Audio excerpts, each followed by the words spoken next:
इकबाल है कंसलान जी। तो काफ़ी अरसा हो गया, तकरीबन कोई 25 साल हो चले ने काम करते। आलू चने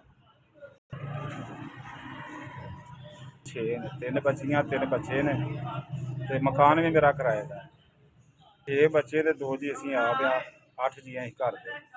600 रुपये ही लभदा, इस तो ज़्यादा नहीं, क्योंकि महंगाई बड़ी आ ते नहीं काम जिहड़ा इस टाइम चल रहा है।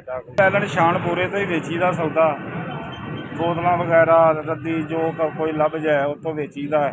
ते बाकी यह है कि नगद भी आ जाते हैं गाहक, फिर रुपया 500 600 लभदा ते इहदे विच गुजारा भी जिहड़ा मुश्किल होण दिया।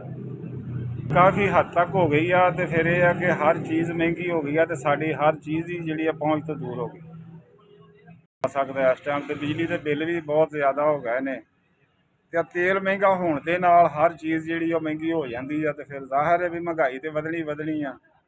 ते इस वजह तो फिर यह है भी कारोबार भी मंदे पे ने, कोई वो खराब नहीं, उधर महंगाई ज़्यादा है। यह 4000 रुपया मैनू मिलिया है, तो जिन्हें भी भेजा है, जिन्हें भी ये दिता है, उन्होंने बड़ी मेहरबानी। जींदे वास्ते रहन, तो खुश रहन, रब तंदुरुस्ती देवे तो जिंदगी देवे। ये भी कुछ अपने सौदे का बंदोबस्त कर लाँगा, तो कुछ घर का राशन जो चला लाँगा।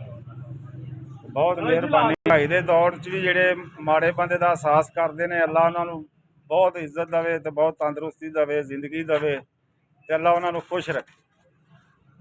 इस वालियां दा बड़ा शुक्रिया अदा करने, तो बड़ी उन्होंने मेहरबानी, जिन्हें मदद मेरे तक पहुँचाई है, तो बड़ी मेहरबानी उन्होंने। बहुत मेहरबानी, बहुत मेहरबानी।